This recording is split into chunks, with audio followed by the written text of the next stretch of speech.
Olá para você que acompanha as redes sociais da Arquidiocese de Natal. Hoje, dando continuidade ao nosso primeiro momento de entrevista, em que conversamos com Dom Jaime Vieira Rocha e Dom Canindé Palhano sobre os 50 anos de sacerdócio que estão completando neste ano de 2025. E hoje a gente vai conversar com o padre José Freitas Campos, ele que é o pároco emérito da paróquia de São Sebastião no Alecrim, também está nesse ano jubilar, jubileu de ouro, agora nesse mês de fevereiro. Seja bem-vindo, Padre Campos, Muito e obrigado. à vontade. Muito obrigado mais essa oportunidade da gente poder junto refletir sobre a história que juntos construímos. É verdade. E aí, para começar um pouco sobre essa história, conversar com o senhor um pouco sobre essa história, como é que se deu esse chamado à vocação sacerdotal há 50 anos? Pois é, com os olhos fixos no jubileu da esperança, eu pego a própria palavra, que é uma característica do jubileu, que é peregrinação. Peragrem, quer dizer, pelos campos. Então, eu venho do campo, eu venho do meio rural, lá do interior de Senador Eloy de Souza, onde morava com meus pais, meus avós, e frequentávamos, não tão assiduamente por conta da distância, a capelinha de Nossa Senhora de Lourdes, que ficava próxima do sítio onde morávamos. Mas quem mais me influenciou na minha vocação para o discernimento, a vocação sacerdotal, foi minha avó. Era uma pessoa que guardava uma religiosidade muito grande, muito arraigada. Meu pai chegou a me dizer que ela acordava os filhos às 4 da manhã para rezar o ofício de Nossa Senhora de joelhos. Ora, isso era uma prática antiga, não é? E que ela guardava ainda. Então, eu nunca esqueço a sala. Logo nós éramos acolhidos por um oratório com imagens antigas. E eu tenho certeza que aquilo aí foi moldando a minha vocação. De modo que comecei frequentando a igreja de Nossa Senhora de Lourdes uma vez por mês, participando das missas, e para descrever detalhes não tem como, porque, como diz o São João Paulo II, a vocação é dom e mistério.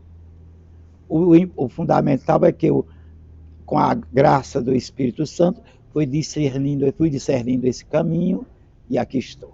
Muito bem. E eu, na entrevista anterior, a gente perguntou a Dom Jaime, também a Dom Canindé, sobre a experiência do seminário menor. A turma de vocês foi a última pré-conciliar, pré-concílio Vaticano II. E aí eu queria que também o senhor falasse um pouquinho na sua perspectiva como é que foi, como é que foram esses anos, né, esse período lá no seminário menor. Pois bem, Dom Jaime e eu entramos no seminário em 1961. Logo tomamos conhecimento do concílio. Foi anunciado o Concílio Vaticano, que começou um ano depois, em 62.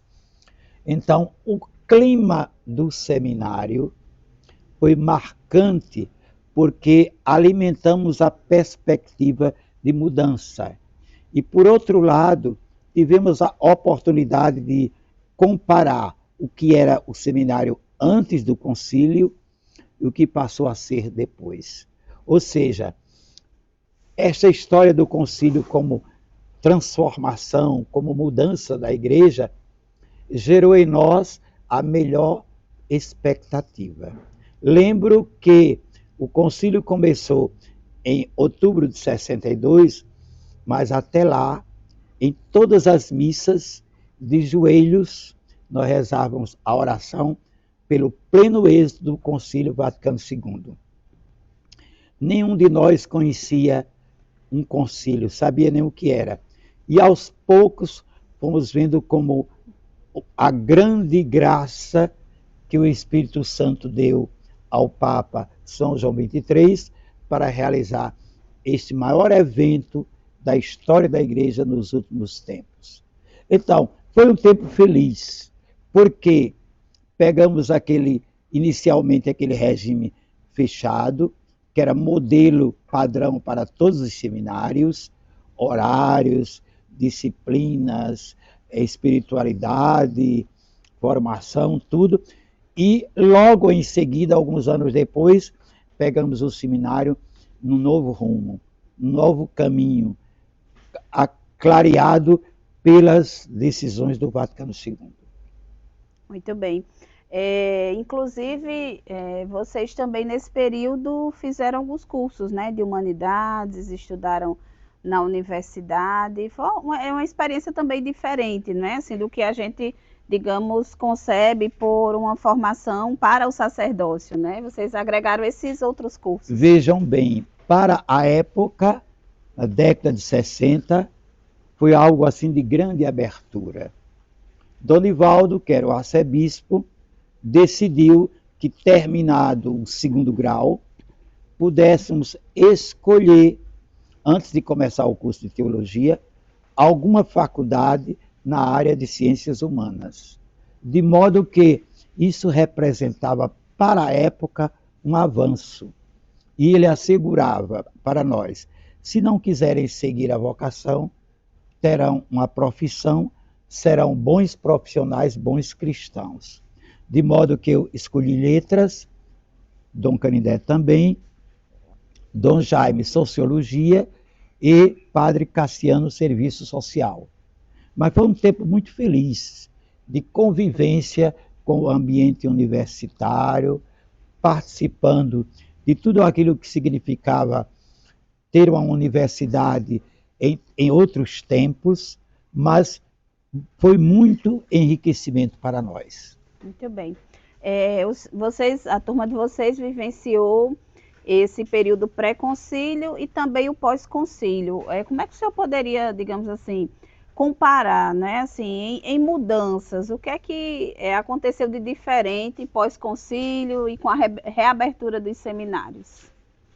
O nosso seminário, quando nos ordenamos, o tradicional seminário de São Pedro, estava literalmente fechado. Ali funcionava um prédio do INSS. De modo que, logo depois do concílio, foi gerada na igreja, no mundo todo, e o Brasil também se sentiu envolvido, a crise de vocações. Seminários fechados e os padres envelhecendo e deixando o ministério, porque havia uma busca de identidade. As mudanças foram tão grandes que os padres se perguntavam, mas qual é o meu papel na igreja? O que é ser padre hoje? Fato concreto, nos 21 anos que Donivaldo pastoreou a Arquidiocese de Natal, ordenou apenas 20 sacerdotes. Bem pouco, né? Pouquíssimos. E alguns deixaram o ministério. Veja que aqui nós tivemos, no governo de Dom Jaime, só num ano, 14 ordenações. Se compararmos, a diferença é muito grande. Então, nós nos ordenamos nesse clima de crise da igreja no mundo todo.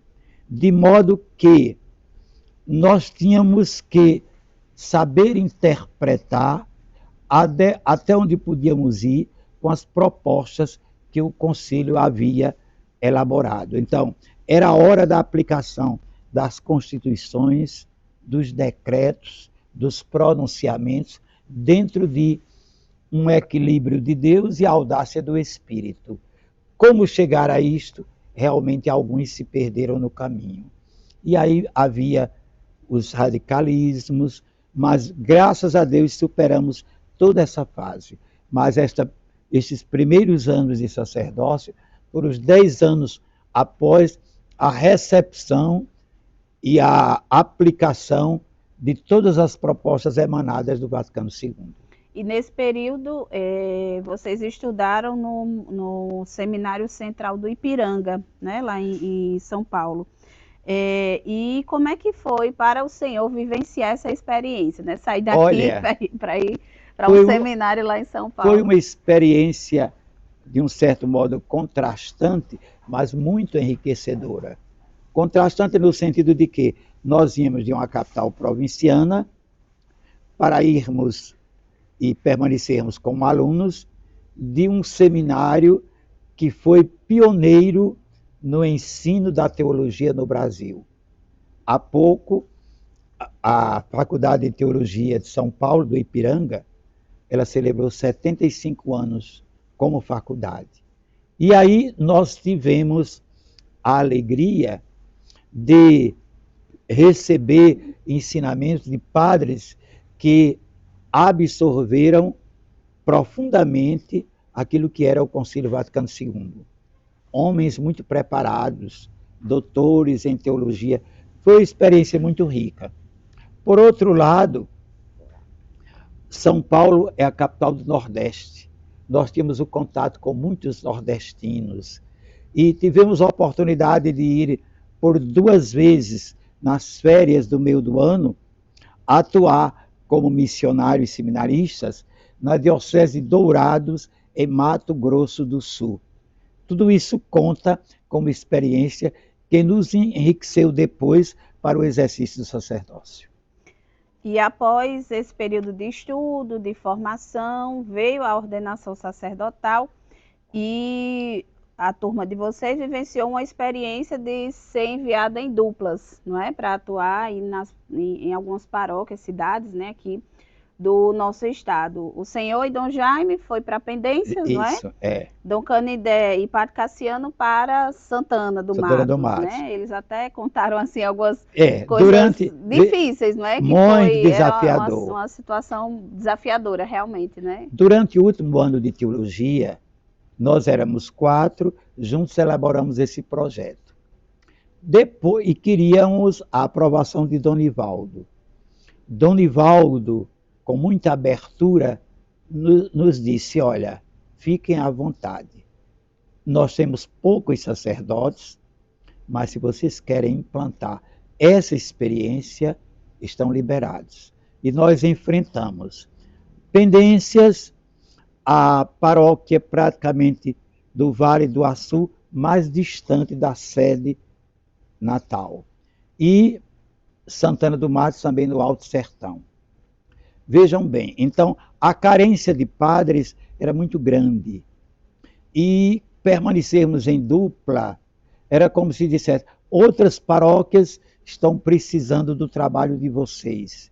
Depois a própria comunidade paroquial não estava preparada estruturalmente para acolher 2 novos sacerdotes. Mas valeu a pena. Foi muito interessante. E aí, um ano depois, a gente percebeu que a experiência não correspondia ao que nós havíamos projetado, e Dom Nivaldo me liberou para ir para Tangará, que naquele tempo nem era área pastoral, não se falava nisso, mas eu teria a função de ficar próximo a Natal, responsável pela assessoria pastoral rural, porque o concílio exigia a formação dos leigos e precisava alguém que se dedicasse a essa pastoral. Muito bem. Padre Campos, o senhor quer tomar uma aguinha? Quer não? Vocês querem? Não, quero não. Só se o senhor quiser mesmo. Não. Então vamos lá. E aí, nesses anos de sacerdócio, cada um seguiu, digamos, o seu estilo, a sua forma de trabalhar, e o Padre Campos ficou bastante conhecido pela composição de hinos litúrgicos, de canções, enfim, uma série de músicas, assim como de livros. Padre Campos é autor de vários livros. E como é que se deu tudo isso na sua vida, Padre Campos? Pois é, como foi na formação em letras? Veja bem, um pouquinho. Mas como seminarista aqui em Natal, eu percebi que a música poderia ser um instrumento de evangelização. Podemos evangelizar através da música. Inclusive, quem me deu o apoio inicial foi Monsenhor Assis, que quando foi organizar um inário litúrgico para a arquidiocese, cujo título era Nosso Canto e Nosso Louvor, me disse assim: para valorizar a prata da casa, nós vamos incluir alguns cantos de sua autoria. De modo que quando eu fui para São Paulo, já levava, digamos assim, esse dom, né, de produzir musicalmente alguma coisa. E num grande centro como São Paulo, em contato com as Paulinas, a diretora da Comep, que era a gravadora Paulinas, era uma nordestina, Irmã Maria. Quando ouviu as músicas, disse assim: olha, isso aqui deve ser patrimônio do Brasil, não só do Nordeste. Vamos gravar. E aí começamos, né? Gravar em LP, o long play pequenininho que chamava Simples, Sim. E o LP longo com 12 músicas. Partimos daí. E aí fomos produzindo, fomos fazendo. Eu tive a assessoria de grandes músicos que me apoiaram, por exemplo, irmã Miriam Terezinha Colling, já falecida. Mas o que nos ajudou também é que havia em Recife, uma vez por ano, no auditório do Colégio São José das Doroteias, o curso de canto pastoral. Esse curso de canto pastoral reunia, na última semana de julho, quase 1.000 pessoas vindas de todo o Nordeste e quase do Brasil. Então a gente transmitia as músicas, as pessoas recebiam noções de liturgia e depois, através de uma gravação de cassete, essas músicas eram reproduzidas e cantadas nas comunidades. Isso ajudou muito. Era nos velhos tempos de Dom Helder Câmara. E aí fui continuando, ainda continuo, né? Isso. Estou para musicar agora o último anúncio, o canto de entrada da missa do Jubileu de Ouro de Sacerdócio. Que legal. Pelo menos o canto de entrada é um canto novo. Muito bem. E os outros a gente aproveita o que já tem. E a escrita, Padre Campos, muito também bem. Veio desse desejo pois veja bem. Forte nas pesquisas, né? Enfim, uma série de ações. Veja bem. Eu também era envolvido na liturgia e canto tem que ter esse casamento perfeito, e dava cursos de liturgia, chamava oficinas de liturgia. E naquele tempo funcionavam as apostilas, que a gente distribuía ao povo, de uma maneira muito precária. Aí percebi que tinha que haver algum material mais concreto. Sugeri às Paulinas que elas publicassem um caderno de liturgia. Liturgia, serviço do povo e para o povo de Deus. E com esse caderno, foi o primeiro, um livrinho fininho, né, a gente procurou dar formação litúrgica em todo o Brasil. Até na Amazônia, lá em Manaus e o Maitá, Borba, a gente conseguiu transmitir o conteúdo desse livro. Depois vieram outros livros na área da liturgia, o Ministério da Presidência, a Arte de Presidir a Liturgia, depois veio Caminhos do Coração e Espiritualidade do Ano Litúrgico e outros. Muito bem. A gente fez essa pergunta a Dom Jaime e a Dom Canidé, eu vou fazer agora ao senhor também. Nesses 50 anos, o que é que mais, digamos assim, lhe marcou nessa vida vocacional, né, como sacerdote? O serviço ao povo. Eu digo sempre que o sacerdócio, ele é consolidado pelo apoio às orações, o diálogo, o contato, a presença do povo de Deus na nossa vida.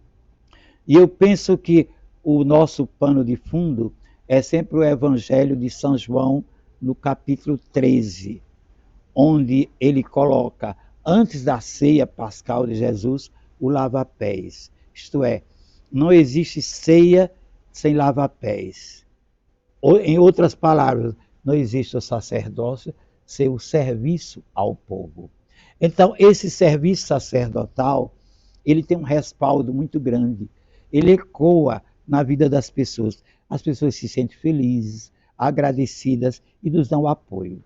Eu digo uma outra coisa também, que o padre, por onde ele anda, seja paróquia, seja comunidade menor, ele é apenas o regente de uma orquestra, onde cada pessoa toca e canta um instrumento. O padre pode nem conhecer profundamente de partitura, mas ele apenas é o regente da orquestra. E o tom quem dá é Deus. Isso mesmo. E para a gente encerrar, Padre Campos, o que é que o senhor poderia dizer aos novos sacerdotes, os seminaristas, né, também que estão nesse caminho rumo ao sacerdócio e aos jovens sacerdotes, para que eles possam, né, perseverar nessa missão diante desses anos todos de experiência que o senhor já tem? Pois é, realmente é muito importante essa palavra, porque durante os meus 50 anos de sacerdócio, mais de 30 anos, ou seja, mais de 50%, eu também me ocupei do ensino, do magistério. Teve um tempo no seminário, no curso de teologia, que dava aulas de introdução à liturgia e todos os sacramentos. Todos os 7 sacramentos. Como não havia ainda professores capacitados. E eu sempre dizia aos seminaristas, meus ex-alunos, são muitos espalhados, não é? Que vale a pena ser padre a partir da graça do serviço ao povo. A generosidade nossa está aí. Nós somos apenas instrumentos de Deus. É Deus quem escreve a nossa história, mas Ele conta com a nossa colaboração, a abertura do coração. E os caminhos é o Espírito Santo que vai inspirando, não é? Porque não temos caminhos traçados, mas ele precede a nós. Então, eu digo aos seminaristas, aos candidatos ao sacerdócio, aos padres novos, vale a pena ser padre.